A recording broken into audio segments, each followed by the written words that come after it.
Welcome back, amazing leaders, to season 3 of Building Leadership Community Podcast. I'm your host, Coach Dora Mendez, and today's episode is going to transform the way you think about leadership. We often talk about leadership as something we do, but what if leadership is something we embody? What if the way we show up, the cues we send, the energy we bring can shape an entire organization from the inside out? Today, we're going to get into something really amazing. We're getting into the neuroscience, the psychology, and the biology of leadership with two extraordinary experts. These experts are revolutionizing how leaders adapt, connect, and thrive in today's world.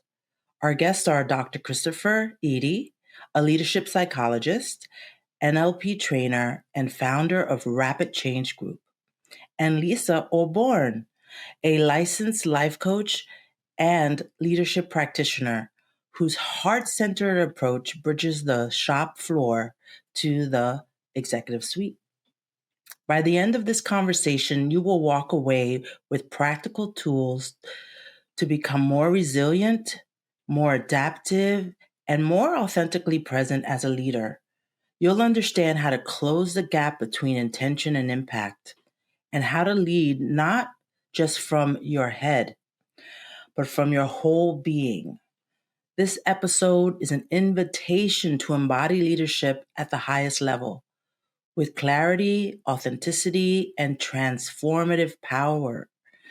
So settle in, take a breath, and get ready. Hello, and welcome to Building Leadership Community Podcast. I'm your host, Dora Mendez. I am the founder and CEO of Coach Dora LLC. Our guests will be entrepreneurs, small business owners, and community leaders that drive social impact. It can be lonely at the top, but it doesn't have to be. It means so much that you join us week after week for these conversations, that you are back with us for season 3 of Building Leadership Community. It can be lonely at the top, but it doesn't have to be. That is the reason we started this podcast. If you're new to Building Leadership Community, we are so glad that you are joining us today. Please don't forget to like, share, and subscribe so you never miss an episode. Say hi in the comments. We love hearing from you. So we have a great resource for to share with you today. Do you have a friend, a loved one struggling with what to do next in their career? Are you struggling with what to do next in your career? I get it. I've been there. I've spent many years on the other side doing the hiring, wearing my human resources cap. That's why I've created something that will meet you right where you are right now. The Resume Reboot, Coach Dora's career relaunch program. It's designed for job seekers, mid-career professionals craving change, and anyone navigating a transition, especially those rebuilding confidence. Inside Resume Reboot, you'll receive a powerful modern resume built to stand out. It's not a template, it's a transformation. You'll gain clarity on your next role and direction as we define your narrative together, clearly, confidently, and strategically. You'll also get a hiring mindset strategy drawn from my 12 years as an HR professional on the other side of the table. This is a real playbook. I've seen the process. I can give you insights from a hiring manager perspective. We shape messaging that elevates your skills, bring forth the strongest, most compelling part of your experience, and finally, confidence. Not by hyping you up, but by showing you, even on paper, who you already are. You deserve a resume that reflects your brilliance, not your burnout. If you're ready to relaunch your career with intention, the link is in the description below. Now, let me tell you a bit about our two incredible guests today. Dr. Christopher Eaddy is a seasoned leadership psychologist NLP trainer, and the visionary founder of Rapid Change Group, a firm that has been leading leadership development and organizational transformation worldwide since 2002. His work is nothing short of groundbreaking. He designed a 90-day leadership curriculum from Tony Robbins, presented behavioral change models at Oxford University, and has consulted globally from the United Nations to Fortune 500 companies.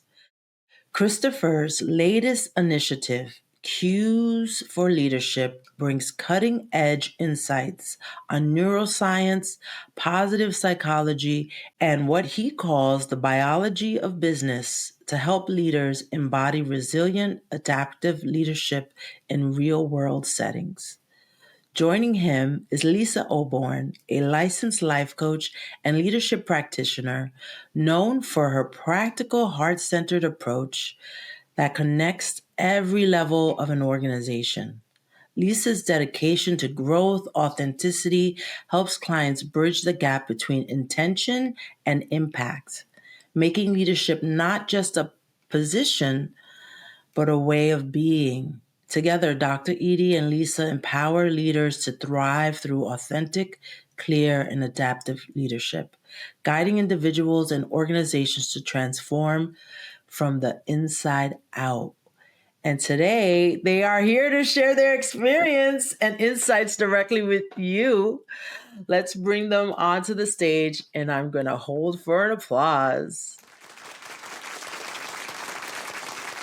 Hi. Hello. How are you?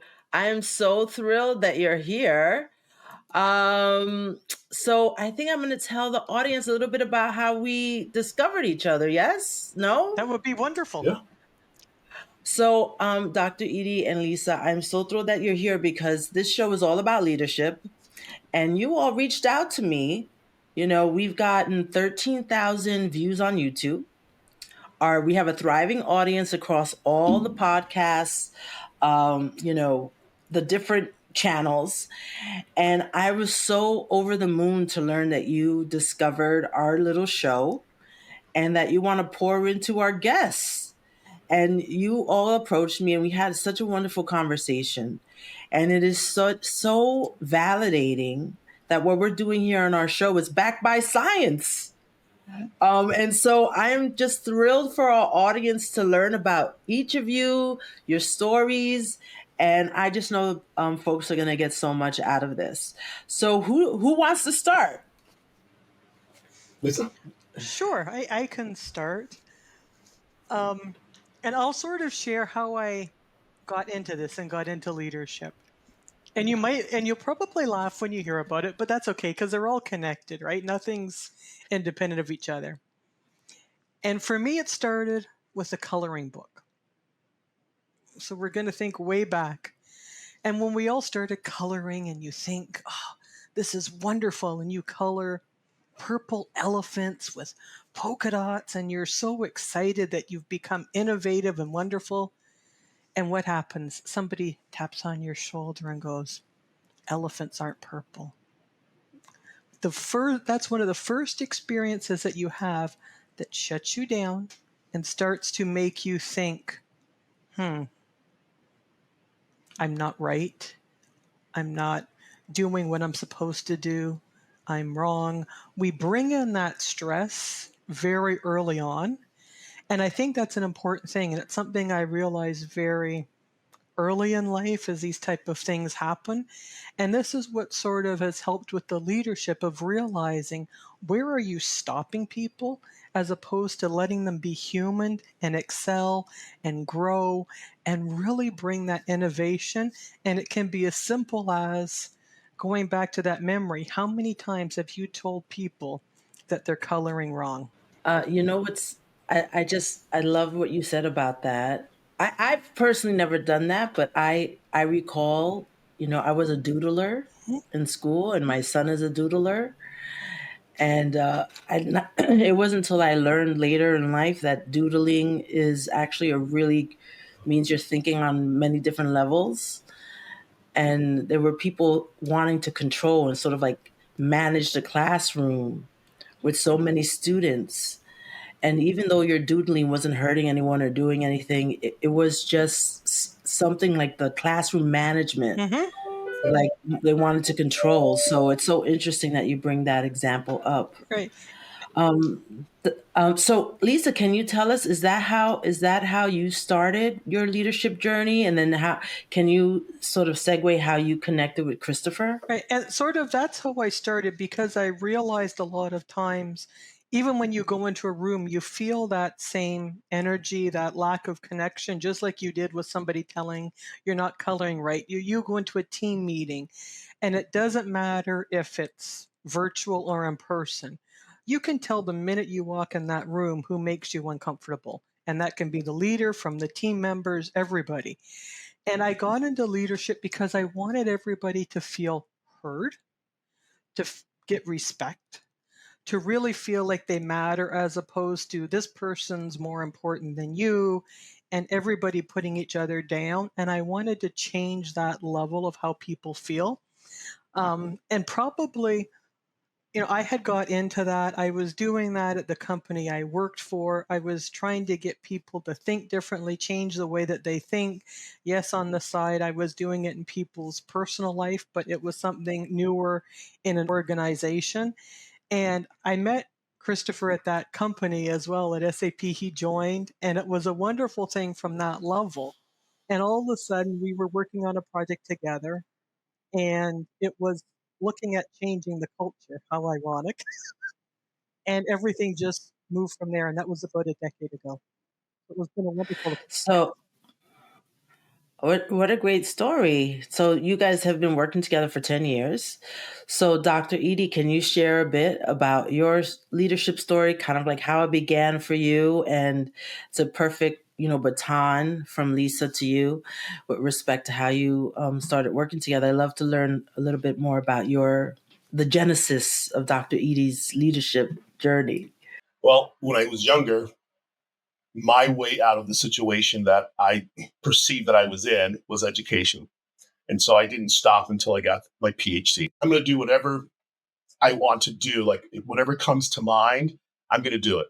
So there were times when I thought, you know what, I just want to be outdoors. I want to find out what it means to work in construction. Well, in doing that, I ended up in a leadership position doing inspections for America's gas and oil pipelines out in the middle of nowhere quite often. It gave me a very different perspective of how people work in the real world. And I've also worked in an emergency department. So I've been around healthcare, I've been around law enforcement, both at the North Carolina Department of Justice, et cetera. So I've had it from a lot of different perspectives, and even as a professor, middle school teacher, high school assistant principal, and those perspectives have given me the opportunity to look at what really makes organizations tick. And it's what I've discovered is it's deeper than just our systems, understanding that it's systems and how we treat systems. At the core, it's really about people. And that then gets to the core. When we talk about organizations and organisms, they come from the same root word. They are biological in nature. And basically, our businesses and organizations are models of our human biological systems. So it's so interesting because we share that in common. We both started in the public sector, working in some kind of role, helping our community, and I started in law enforcement as well, in investigating employment and discrimination complaints, and that's how I segued into human resources. So I find it I always love hearing the stories, and I love hearing how much we have in common in that respect. I also teach. I teach the next generation of leaders, and so this is a great segue. I'd love for you to share a little bit more about what community means to you, um, uh, and how that informs, how that drives your work and your decision making. I think it's at the core of both my philosophy in terms of how I behave and how I think about not just the human condition, but we as human beings inside of organizations and communities, because I don't think we can get away from the very fact that we all share the same biology. When we, from I guess you'd call it a neurological perspective, 0.1% of human beings are wired differently, which means if the rest of us are wired the same, then there's some commonality that's by default. So when I think about community, it's really the filter of looking at myself when I look at others and thinking, you know what? We share something that's so much deeper. And if I honor that first, it becomes very difficult for me to elevate people at certain levels and say this person's title means more. And back to what Lisa was saying, how we get to this person's more important than this other person, et cetera. I think for me, that's where the tie is really looking at that shared biological central nervous system. Lisa and I like to say that the central nervous system is the first culture of every organization, because long before the CEO comes out and is announced, long before policies are put in place, the contemplation of working for an organization allows people to begin to look at things and evaluate things, and their central nervous system is going, is this a safe place to work? How am I going to be treated? Am I going to be treated fairly? Am I going to be treated inclusively? Am I going to be abused, bullied? So the central nervous system is working long before organizations show up in the public sector, so to speak. So before I ask Lisa to respond, what I'm hearing is community for you is culture. It's the culture of an organization. And because we have so much more in common as people, right? The people are at the center. That it's the culture, the commonality is really what is the community that you're working in, is the organization. So for you, the community of an organization, it's the people and what we have in common. Is that okay? Great. So I got it. I love getting to the nugget. Lisa, what does community mean to you? For me, I'll put it in simple terms. Community is a place where I can be authentic.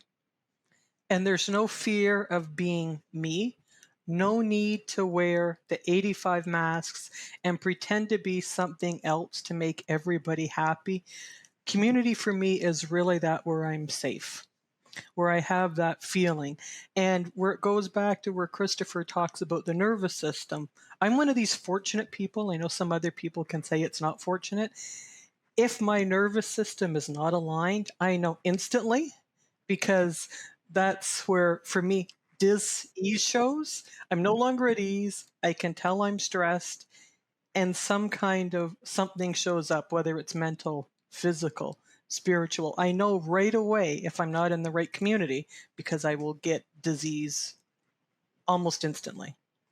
And I think it's so important for many companies to even think about this in organizations, because if you're finding, and that's a very good mark for people to think about, even when you're thinking about the nervous system usually results in stress, it results in some kind of impact. If you're finding that your organization, the people, the processes are sick, there's a big problem. And if it starts upticking the wrong way, you no longer have a community. It's gone. So Because you can see it in the outcome.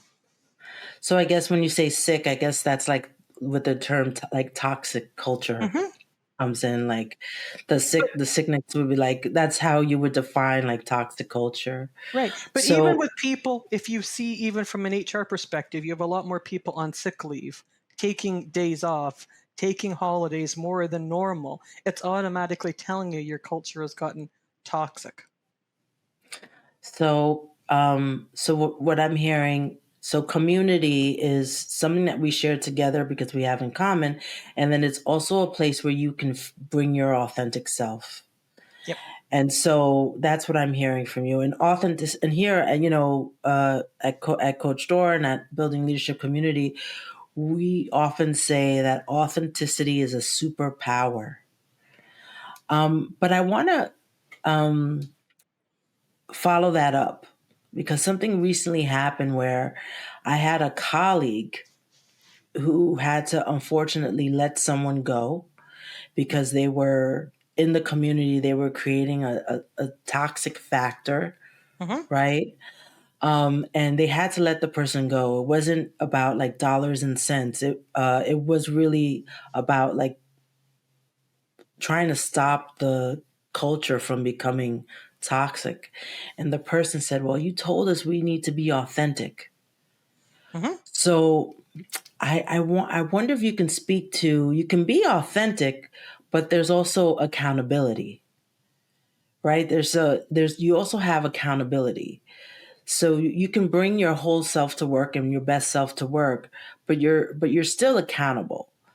So can you speak to that a little bit about sort of how would you approach that? Like, yes, we want people to be authentic, but how do we balance that with making sure that people are accountable? So I can share a little bit and what I've done in meetings and workshops that I've been in and different things where I've helped leaders. Before we start anything, let's take 10, 15 minutes because I don't want them to wear what was in the prior meeting or the prior experience when they walk into this, whatever that was. Go outside for 10, 15 minutes alone and just be there. Let all your thoughts go away. It can be breathing, whatever it is that makes you calm. Because sometimes what I have found is it's not the person that's bringing that toxic environment, it's what they just left and they keep carrying it through. And a lot of times when they get into a clear space, and I usually say outside because there's very rare times when you can just go outside in nature and not just feel calm and a release. And once you do that, you can really see what's authentic versus what had impacted it. Because I've been in some of those meetings and exactly what you're saying, it starts off and oh my gosh, it feels so toxic. But then you find out later, and I've taken people aside and going, what happened? This isn't normal for you. Their kid was sick, or mom was sick, or they had to do a hospital run, or everybody was running late, or there was a car accident that they got stuck in. They spilt their coffee, whatever it is. There were things that led up to it that never left. And the minute they got in that room, all it took was somebody to say, good morning with a smirk, and it just. And it's making sure that people come in with that clear energy as opposed to bringing with them what they just went through. And that's a lot of what I do, what I think about, and I allow people to really resonate with. It's not just, there's usually an impact. It's not just their authentic self. There's something that caused it. And it's finding out that root and seeing, can it be dealt with, or are they just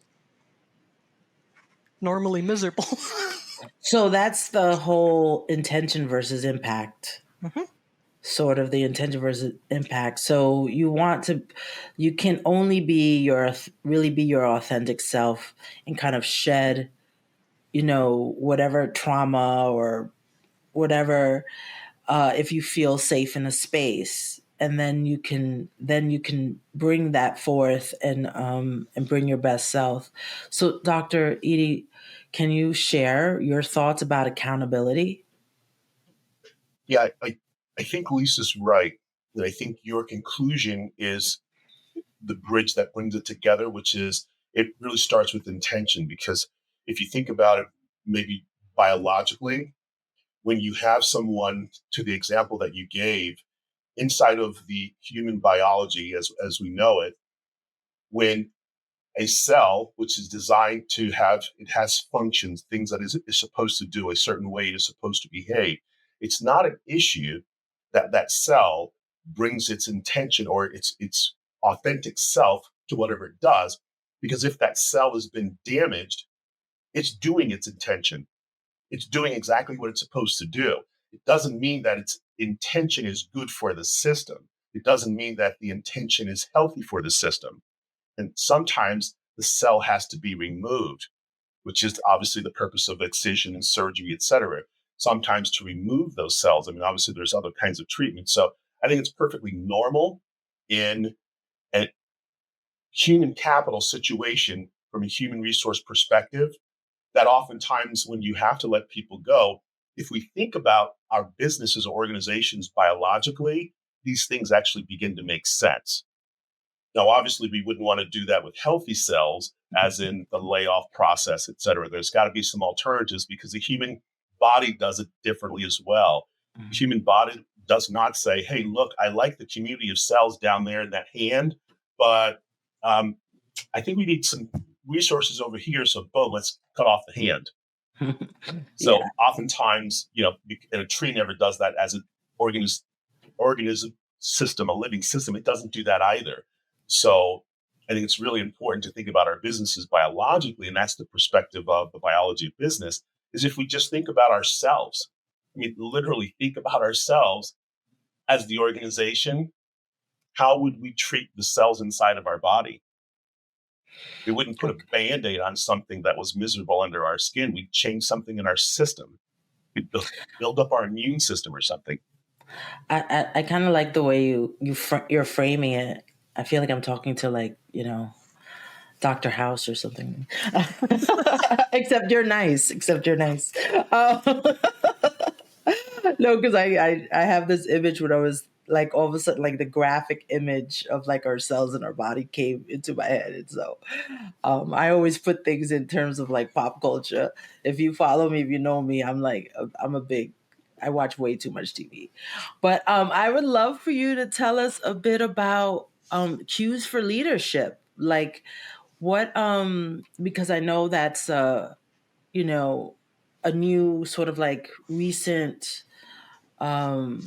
thought leadership strategy that you've been putting out there and working with organizations. Can you share a little bit about cues for leadership, what that's about, what that means, how that can support organizations, the health of organizations?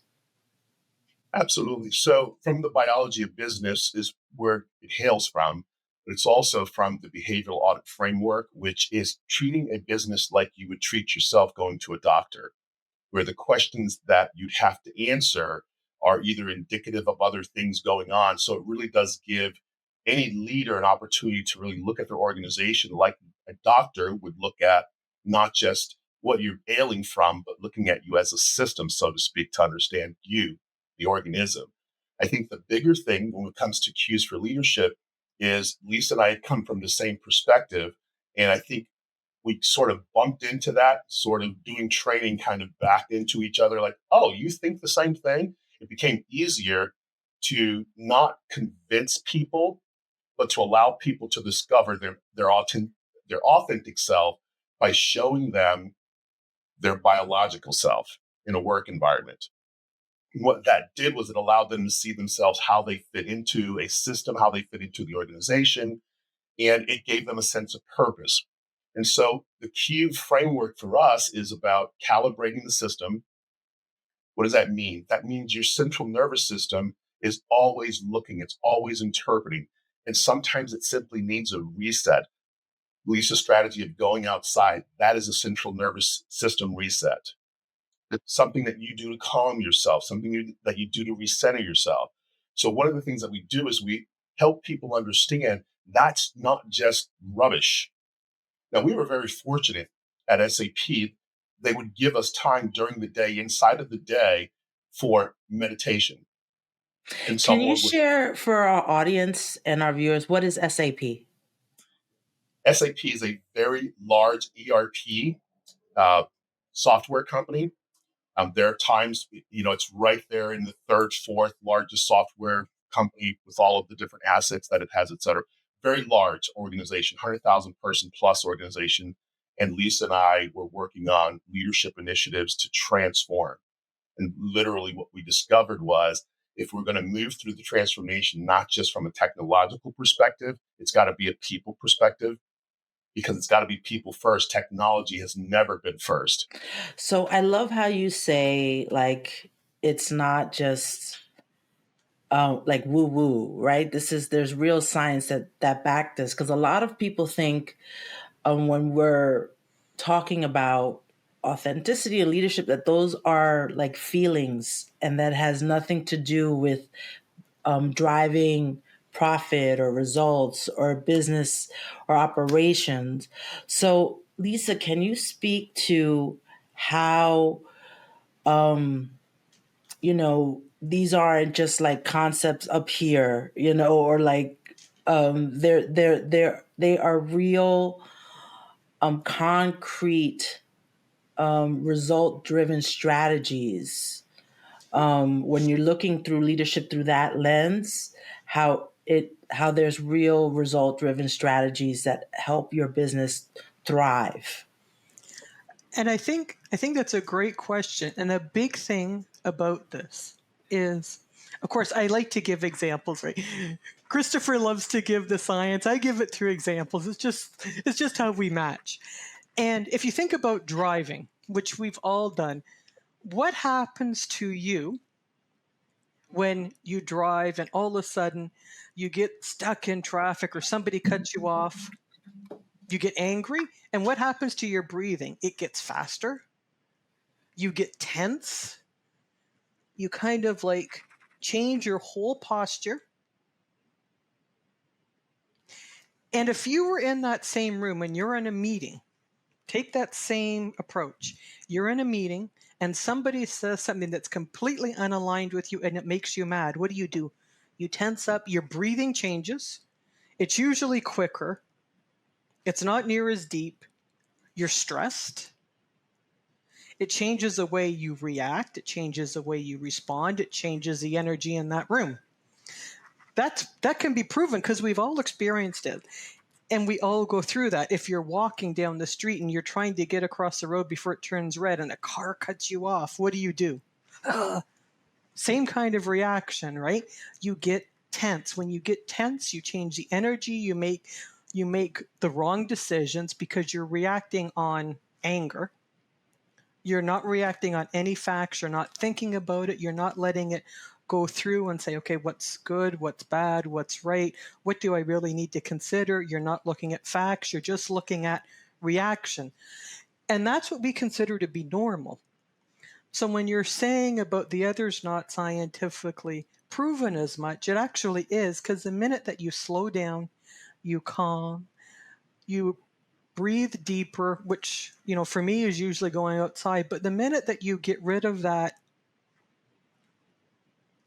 reaction from an emotional perspective, all that logic starts to come back. You become more innovative. You get more ideas. You're able to get more people participating in the room because they want to join you on the journey, as opposed to the other, like with the car, they want to cut you off too and probably hit you. Very different, right? How much great ideas or change are you going to get in an organization when everybody wants to hit you versus working with you? So when I hear the both of you, because I get it, I'm right with you, but I'm thinking of our audience and our listeners and our viewers, some who are emerging leaders, are striving to be leaders, because we all know leadership isn't, it isn't a job title. But when I hear the things that you're saying, I hear how those are great things for your personal life too, not just your professional life. How you approach conflict resolution, how you approach problem solving. I would love for you to share some advice for the next generation of leaders, something maybe you wish you would have known or would have told your younger self. I'll start with you, Christopher. Sure. Wow, that's a loaded question. I think what I would have liked my younger self to understand or to know, that the hustle was real, it was worth it, and the bottom line is, where I thought I couldn't because I didn't pursue it, I should have, to have the experience, because I'm finding out as I become more of a seasoned human being that that's part of what life is about. It's about the experience. It's not a place or a destination or an achievement or a title or a position. It's about the experience, because when I take it from that perspective, I'm able to give something back from it. as opposed to thinking that I'm constantly taking from it. I think that the bigger focal point, from my perspective, at least when it comes to what is it that I would want people to get from the journey that I've had, is simply what Lisa said, and I'll say it a different way. When the front part of your brain is on, the back part of your brain is off. This part is emotions. This part is logic. And when this part is on, this part is off. And when this part is off, this part's on. And so it becomes very difficult when you're highly emotional to be logical, as would be the experience of every person. I mean, insurance companies know that. And so they charge rates differently, at least in the Western Hemisphere, United States. They charge rates differently by gender because they know when the brain is maturing and how emotional people will be at certain ages. So it is scientifically understood. And there's a lot of money made around the simple fact that as human beings, and we don't become not human beings when we go into organizations. And so to Lisa's point, it's very easily understood that if I'm in my emotions, it becomes very difficult for me to attend to my duties logically. So, what I'm hearing from you is, first, the hustle is real and the hustle is worth it. So it's worth it. And from your perspective, because you took sort of this very scientific approach to understanding how the brain works and self-regulation, and you're sharing that with others, which I think is fantastic. And Lisa, can you share what advice you would want to give emerging leaders? Maybe something you wish you would have known when you would tell your younger self? Mine's a little bit different because people have asked me that question regularly. And I would say I would have my younger self tell my older self instead.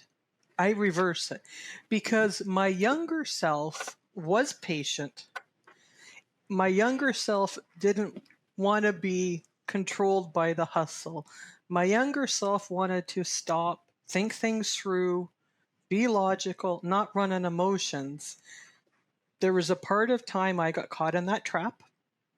So I wish my younger self would have told me not get stuck in that trap for a certain period of time, because I've gone back to the way I thought and the way I behaved and the way I acted at 25. So I love that. I knew and realized at 25, and I got pulled into the world that I decided wasn't for me, that I already knew many years ago. I love that. I love that you've kind of flipped the script,